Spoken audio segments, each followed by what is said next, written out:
Halo teman-teman semuanya, welcome back to Rock, Riwayat Orang Kudus edisi 22 Oktober. Hari ini kita akan membahas riwayat dari Paus Santo Yohanes Paulus II, pelindung para keluarga. Sebelum kita mulai, silahkan di-share dulu video ini supaya semakin banyak orang dapat hidup kudus lewat teladan para santo santa. Oke, tanpa berlama-lama lagi, cus, kita mulai!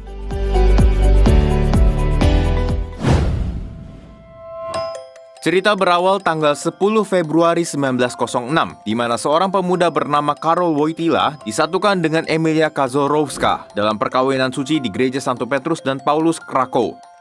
Mereka dikaruniai 3 orang anak bernama Edman, Olga Maria, dan Karol Joseph Wojtyła.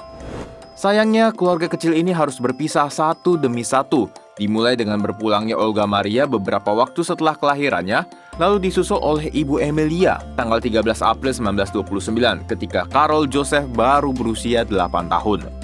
Karol kemudian tumbuh dan dekat dengan kakak tertuanya, Edman, yang lebih tua 14 tahun daripadanya. Sayangnya, 4 tahun kemudian kakaknya juga berpulang ke rumah Tuhan dan meninggalkan Karol hanya dengan ayahnya. Karol sebagai remaja tumbuh sebagai seorang atlet dan sering bermain sepak bola sebagai kiper bersama dengan sahabat-sahabat Yahudi Polandianya. Pada pertengahan tahun 1938, Karol dan ayahnya meninggalkan Wadowice, tempat kelahirannya, lalu pindah ke Krakow dan mulai kuliah filologi atau ilmu bahasa di Universitas Jagiellonian.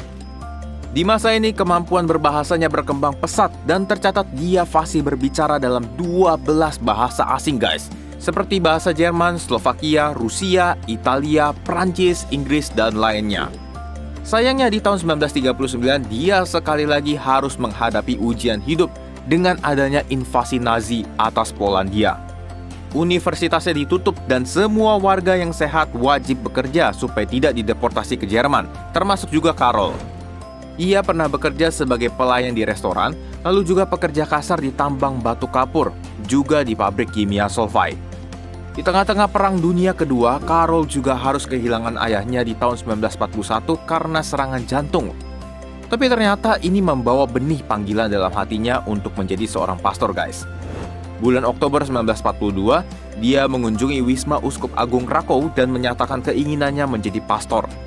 Gak lama setelah itu, dia kemudian diterima oleh Uskup Agung Krakow, Kardinal Adam Stefan Sapiha, untuk belajar di seminari rahasia, karena waktu itu posisinya masih di tengah Perang Dunia Kedua, guys. 2 tahun kemudian, tanggal 6 Agustus 1944, Gestapo atau polisi rahasia Nazi dalam tanda kutip mencuri setiap pemuda di Krakow untuk menghindari demonstrasi seperti yang terjadi di Warsawa. Karol harus menghadapi suasana mencekam ketika bersembunyi di ruang bawah tanah. Para tentara Nazi berada tepat di lantai atasnya. Tercatat di hari yang disebut Black Sunday itu, ada sekitar 8.000 pria diambil tentara Jerman. Pada masa pendudukan Nazi ini banyak terjadi pembantaian di kamp-kamp konsentrasi yang dikenal dengan Holocaust.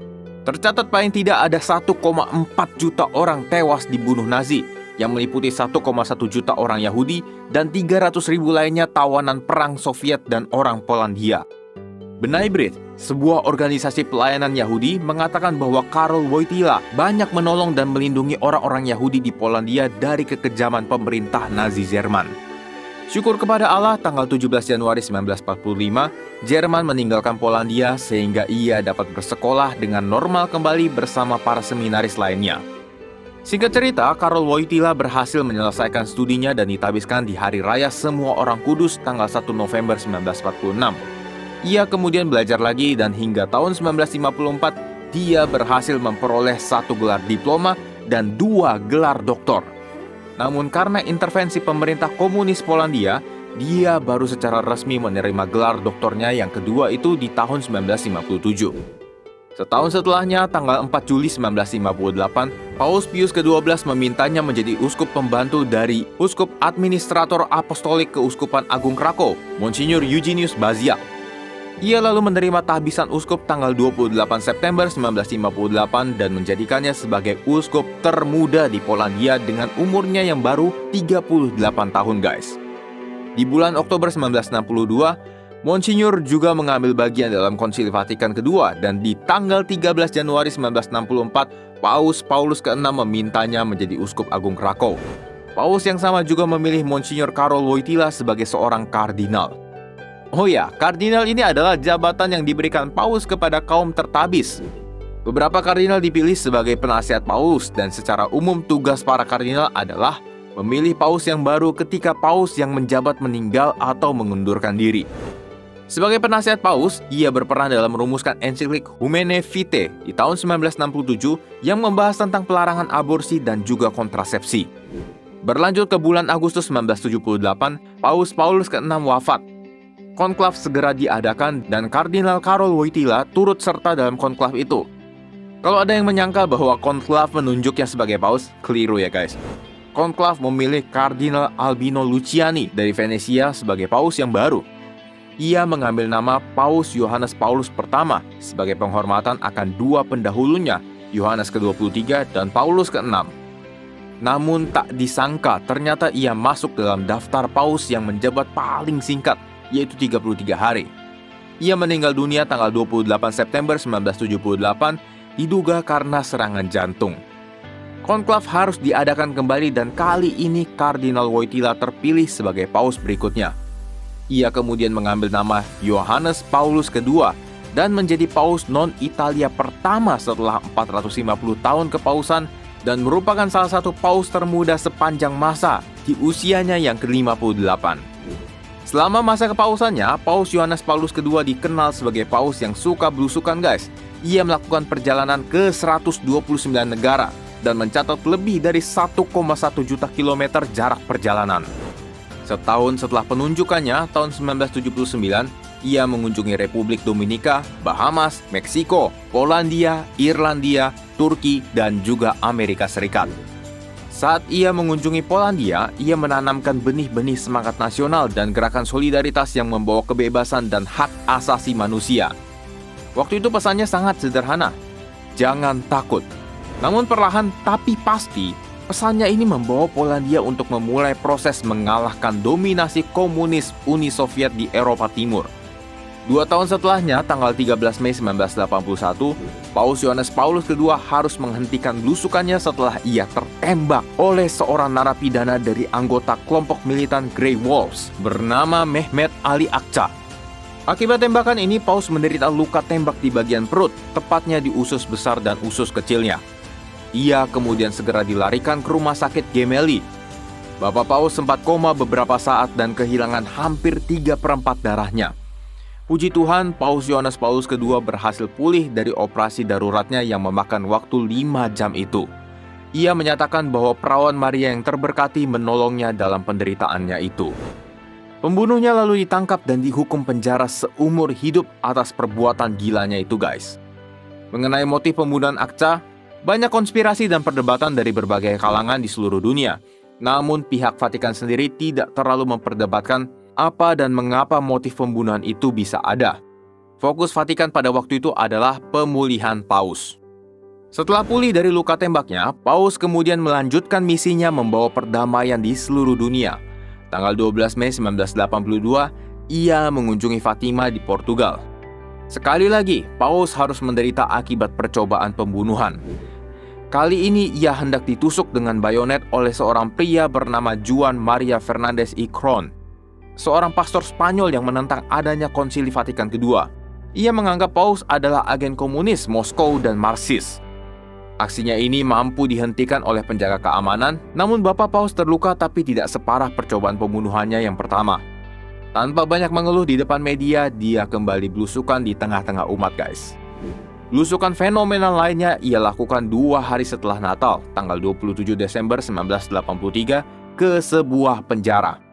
Teman-teman pasti gak nyangka kalau yang dia kunjungi adalah pembunuhnya sendiri guys. Dia berbincang-bincang bersama Akça selama 20 menit di dalam sel dan berkata, "Apa yang kita bicarakan harus merupakan rahasia antara dia dan saya. Ketika berbicara dengannya, saya anggap ia adalah seorang saudara yang sudah saya ampuni dan saya percayai sepenuhnya." Keren banget ya guys, teladan kasih dari Paus. Nah, ternyata Paus juga mengunjungi negara-negara yang belum pernah dikunjungi oleh Paus-Paus sebelumnya loh guys, seperti Haiti, Korea Selatan, beberapa negara Afrika, dan juga Indonesia. Bulan Oktober 1989, Paus Yohanes Paulus II mengunjungi Jakarta, Yogyakarta, Maumere, Medan, dan juga Dili yang waktu itu masih ada di Provinsi Timor Timur. Sesampainya di Indonesia, Paus langsung mencium tanah yang menandakan cintanya pada bumi Indonesia. Dalam kunjungannya, Bapak Paus memimpin misa dalam bahasa Indonesia dengan dihadiri ratusan ribu umat seperti ini. Dalam nama Bapa dan Putra dan Roh Kudus.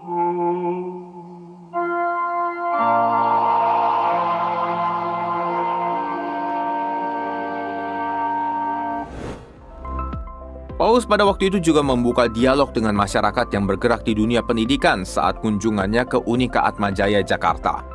Beberapa kunjungannya tercatat menghadirkan kumpulan manusia terbesar yang pernah terjadi dalam sejarah, seperti saat ia menghadiri World Youth Day di Manila tahun 1955, di mana berkumpul sekitar 5 juta orang muda Katolik dari seluruh dunia. Dan ternyata di event ini juga, Paus kembali menghadapi percobaan pembunuhannya yang ketiga kalinya, yang diklaim sebagai tindakan dari Al-Qaeda. Sedikit informasi, Al-Qaeda merupakan sebuah organisasi teroris yang juga menyerang World Trade Center di Amerika tanggal 11 September 2001, atau yang dikenal sebagai tragedi 9/11. Mereka merencanakan bom bunuh diri dengan salah seorang anggotanya menyamar sebagai pastor. Namun syukur kepada Allah, percobaan ini baru sampai tahap rencana aja guys. Berkaca dari peristiwa-peristiwa sebelumnya, pihak keamanan berhasil menggagalkan rencana kejam tersebut sebelum para pelaku menginjakkan kaki di Filipina. Kunjungan-kunjungan Paus bukan sekedar ramah tamah atau jalan-jalan doang loh guys. Banyak makna dalam setiap kunjungannya. Salah satunya juga adalah semangat oikumene dan membangun relasi baik dengan agama lain. Oikumene merupakan sikap iman yang mendorong gereja-gereja untuk berjalan pada satu jalan dan arah yang sama yang bisa diartikan persatuan seluruh gereja. Semangat ini ia bangun dengan gereja Anglikan, gereja Lutheran, juga gereja Ortodoks. Ia berusaha mengubur sejarah kelam dari semua pihak dan berusaha menatap ke depan. Misalnya dengan gereja Anglikan, Paus menyebutnya sebagai sister churches. Padahal kita tahu ribuan orang Katolik dibantai saat gereja Inggris memisahkan diri. Tapi Paus juga nggak tinggi hati, hanya melihat kesalahan gereja lain aja. Dia pun dalam kunjungan-kunjungannya tercatat mengucapkan banyak permintaan maaf kepada individu ataupun kelompok yang telah menderita atas kebijakan-kebijakan gereja Katolik. Di tahun 2001, dalam kunjungannya ke Athena, Yunani, Uskup Agung Christodoulos, pemimpin gereja Ortodoks Yunani, membacakan 13 pelanggaran dari gereja Roma terhadap gereja Ortodoks Oriental sejak skisma besar, termasuk juga penjarahan kota Konstantinopel oleh para ksatria salib tahun 1204. Bapak Paus menjawab, "Untuk kesempatan dulu dan sekarang, ketika putra dan putri gereja Katolik telah berdosa atas tindakan atau kelalaian terhadap saudara-saudara mereka dari kaum Ortodoks, semoga Tuhan memberikan kita pengampunan." Ucapan maaf yang tulus ini disambut tepuk tangan seluruh umat, dan keduanya kemudian berpelukan, menandakan sebuah rekonsiliasi setelah adanya luka batin kedua gereja selama lebih dari 1000 tahun. Semangat persaudaraannya ini juga ia wujudkan dengan agama-agama lain. Salah satunya adalah agama Yahudi. Bergerak mundur sedikit ke bulan Maret 2000, Paus berkunjung ke Yad Vashem, Israel. Di sini ia menyentuh salah satu tempat tersuci agama Yahudi, yaitu tembok ratapan. Dalam kunjungannya, ia berkata, "Saya yakinkan kepada orang-orang Yahudi bahwa gereja Katolik sangat sedih oleh kebencian, penganiayaan, dan tindakan antisemitisme yang diarahkan kepada orang Yahudi oleh orang Kristen di setiap saat dan di setiap waktu. Tidak ada kata-kata yang cukup kuat untuk menyayangkan tragedi mengerikan dari Holocaust." Selain itu, Bapak Paus juga berusaha membangun relasi baik antara Katolik dan Islam dengan berkunjung ke Masjid Agung Umayyad di Damaskus, Suriah, yang dulunya adalah sebuah gereja Kristen di masa Kekaisaran Romawi Timur. Kejadian bersejarah ini terjadi tanggal 6 Mei 2001, di mana dia adalah Paus pertama yang mengunjungi masjid dan mencium Al-Quran. Tindakannya ini menuai banyak pujian di kalangan umat Muslim, dan dalam kunjungannya ia berkata, "Untuk masa waktu ketika Muslim dan Kristen pernah menyinggung satu sama lain, kita perlu meminta pengampunan dari Yang Maha Kuasa untuk memberikan pengampunan satu sama lain." Sekali lagi, permohonan maaf ini dilontarkan dengan penuh ketulusan dan kerendahan hati guys. Keren banget ya. Selain itu, permohonan maaf lain ia sampaikan atas kasus Galileo Galilei, di mana waktu itu pendapatnya mengenai heliosentris ditentang oleh gereja. Juga permohonan maaf atas keterlibatan hierarki gereja dalam perang agama saat reformasi Protestan, keterlibatan umat Katolik dan para pemimpin Afrika dalam perdagangan budak, dan ketidakaktifan serta keheningan banyak umat Katolik selama tragedi Holocaust. Sikapnya ini bukan berarti paus kita paus yang lembek loh guys. Di satu sisi beliau adalah orang yang penuh cinta kasih, tapi di sisi lain ia juga sangat tegas terhadap isu-isu yang bertentangan dengan ajaran gereja. Misalnya ketika gereja Inggris memberi sakramen imamat kepada perempuan, Paus menyatakan kekecewaannya terhadap gereja Anglikan dan menyebutnya sebagai kemunduran upaya oikumene gereja Anglikan dan Katolik. Dan ini nih yang paling terkenal. Dia terkenal aktif menyatakan penolakannya terhadap komunisme dan kediktatoran. Di negara asalnya sendiri, Polandia, ia dikenal sebagai penggerak revolusi damai, yaitu transisi komunis menuju demokrasi tanpa adanya perang dan kerusuhan.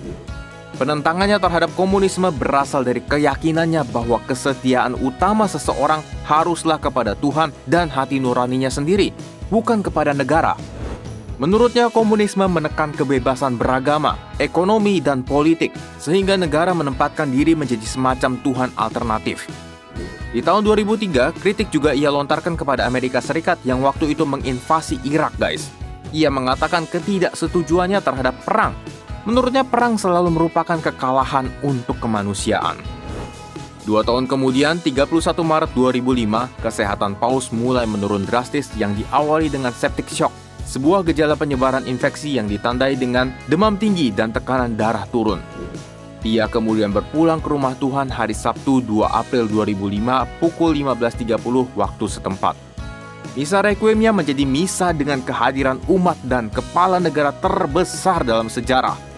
Setidaknya ada 4 raja, 5 ratu, dan sedikitnya 70 presiden juga perdana menteri, serta lebih dari 14 pimpinan agama dari agama non-Katolik menghadiri pemakamannya. Sejak wafatnya Yohanes Paulus II, sejumlah imam di Vatikan dan kaum awam di seluruh dunia telah menyebutnya John Paul the Great. Dan sedikit informasi nih, sepanjang sejarah hanya ada 4 paus yang disebut the Great, yaitu Paus Santo Leo Agung, Paus Santo Gregorius Agung, Paus Santo Nikolas Agung, dan ia sendiri. Proses beatifikasinya berlangsung tidak lama setelah wafatnya. Padahal normalnya, proses beatifikasi baru dapat dimulai 5 tahun setelah kematian yang bersangkutan. Proses beatifikasinya melibatkan mukjizat yang terjadi pada Suster Mary Simon Pierre yang lumpuh akibat Parkinson. Ia sembuh total setelah anggota komunitasnya berdoa baginya dengan perantaraan Paus Yohanes Paulus II. Ia kemudian dibeatifikasi tanggal 1 Mei 2011 dan dikanonisasi tanggal 27 April 2014 oleh Paus Fransiskus. Guys, Santo Yohanes Paulus II mengajarkan kita untuk berani menyuarakan cinta kasih kepada sesama kita tanpa membedakan suku, agama, ras, dan juga berani menolak segala tindakan pelanggaran terhadap cinta kasih. Mungkin kita udah mengasihi sesama, tapi terkadang kita lupa untuk menolak segala bentuk tindakan pelanggaran cinta kasih, guys.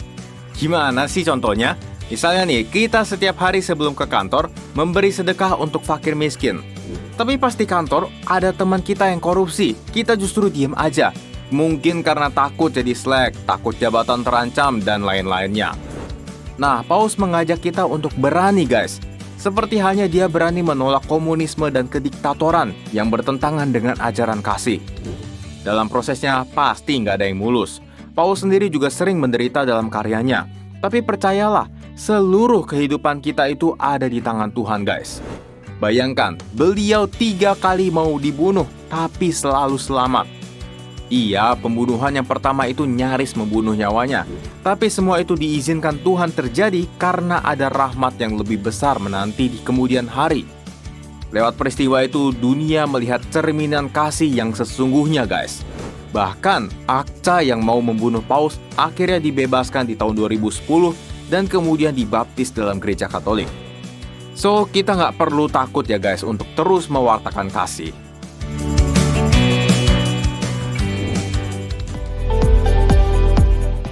Oke teman-teman, itulah riwayat hidup dari Paus Santo Yohanes Paulus II.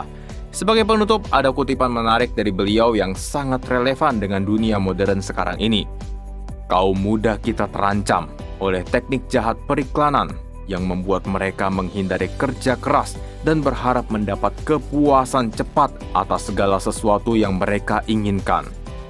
Semoga bermanfaat ya untuk teman-teman semua. Terima kasih sudah menonton dan sampai jumpa di Rock edisi selanjutnya. Goodbye!